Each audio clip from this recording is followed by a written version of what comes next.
Next up, we have Bruce Sukas. Bruce is an office specialist at CBRE. He's been with the company for 11 years. Bruce has one of the highest yearly transaction volumes, so he's pretty good at spotting some trends. So, come on up, Bruce.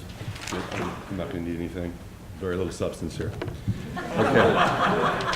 So, I think it was a couple months ago I spoke at another group, and so there might be a few people here that were at that, and if there's anything you might notice that's familiar material, I'm going to apologize in advance for any lack of creativity or originality.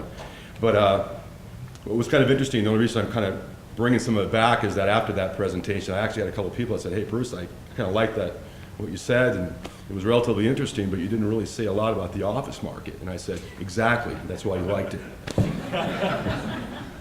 Well, it's like with, during that presentation, I was asked, as was Jesse asked me here, hey, Bruce, I want you to talk about the office market. I'm like, office market? What office market? What I really want to do is briefly, in 6 minutes, I'll take one extra if that's okay. Hey, where are we at? The brutal truth. Where are we going? And how are we going to get there? And I really like big picture stuff sometimes. It's great. We can talk about upticks and absorption and some square footage here and there. We can talk about a rate going up. We can go about vacancies going up, maybe going down. But sometimes we just got to look at stuff and we got to kind of figure it out. And as important as it is, it's kind of like, the first step is like, most of us in real estate can attest the first step in any 10 or 12 step program is acknowledgement. So some will say, hey Bruce, what about vacancy? I say, yeah, high, too high. We've been hovering around 20% for a long time, and it kind of goes back and forth between 17 and 20%. It really depends on what kind of information, who's you're using. But the reality is that square footage wise, really, for our population, we have only half the amount of office space that someone else, a market should have. And the fact that we have that kind of high vacancy, given that fact, is a little disturbing. How about absorption? No, not much, not enough.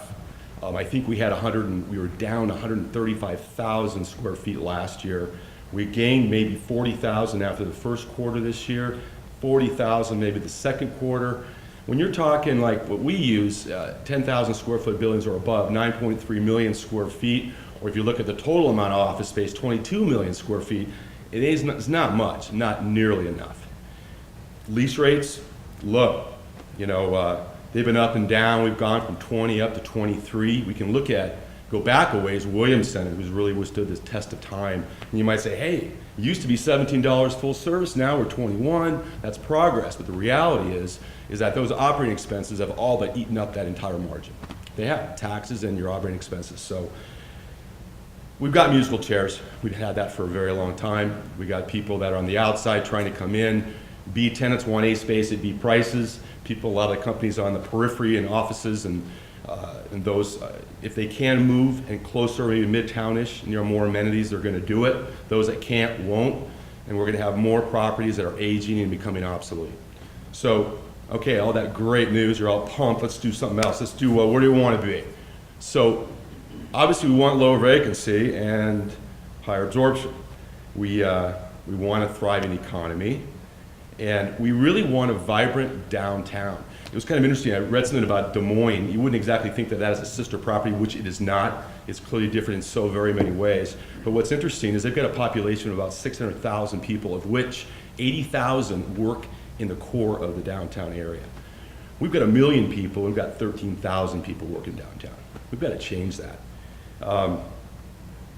We've got to have a strong core, and it's great to have 60 new bars and restaurants, but if we don't get jobs that follow up with it, it's going to be one of those conversations, hey, remember when we had those 60 bars and restaurants? It's really going to be like that. We need to have a reputation for being easy to do business with. So I want to talk about a little bit of some victories, opportunities, some actual good news. There's a 100,000 square foot build-to-suit, I think it was at 22nd and Alvernon at DES, took a good portion of it near where I guess it's the former Dion's drive-in. Some additional buildings, Progressive Insurance, what have you. There are tech-oriented firms coming, and some of them are coming downtown. They're becoming more prevalent. You've got CoLab, which is kind of the incubator concept, and you've got Connect, which is kind of a co-working space. Who knows? Maybe it's the next Ventana Medical Systems, maybe. A great example of growth and seeing that we want to see more of is Mr. Car Wash, a privately owned car wash chain. They were up at La Paloma Corporate Center for years in about 13,000 square feet. And what do? They moved down close to downtown in about 24,000 square feet in a former church education building. They blew it out, they opened it up, and it's a very cool collaborative space. It's a good sign. The MDA building. You might say, well, why are we talking about that as an opportunity? You got an 85,000 square foot building of which 20,000 is occupied.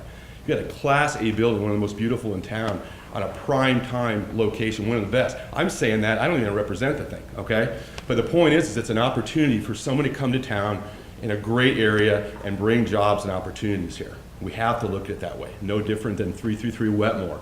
Jacobs Engineering is in about 50,000 square feet. Subletting, going to sublet half, 25,000, to a midtown good location for somebody that's going to make a difference in this town. So how are we going to get there? Obviously jobs, no matter what kind of jobs. I don't care if it's call center, we need jobs. We want better, higher paying jobs. That's also pretty obvious. That'll cure a lot more ills. But you know what I think probably as important as anything is that we have to sell our community. And it takes all of us. And I really believe that. You know, we'll talk about the downtown baseball stadium that never was, and we can talk about Grand Canyon College and why they didn't stay here or come here, or Rio Nuevo. Heck, we'll even talk about the streetcar. But the reality is, it's okay to have that. There's a lot of blame to be shared everywhere. But you know, in that same breath, when we're talking about those challenges, we've got to talk about solutions, guys. All of us do. Because it becomes like we have a chip on our shoulder. And we can't do that. It becomes self-fulfilling as a prophecy. We have to look at it that way. We're all ambassadors at every level, that people that come here, that visit here, vacation or otherwise. We have to take that seriously. We have a lot to offer. And I know we know it, but I don't think we believe it sometimes or remind ourselves of it. Things like a better place to live and a high quality of life. And we got great weather most of the time. A growing youth population. We're losing a lot of intellectual capital every year, truly, but it's getting better. And that's a great sign, and we have to have that going forward. We have a major world-class university in U of A. Full disclosure, I went to ASU. Most of my money and both my kids went there too. So for me to say that nice stuff about them, it's gotta be true, okay? It's easy to do business. They'll talk to you. They're not concerned with your pedigree or educational level. Heck, look, you know, they talked to me when I came here. So that's saying something.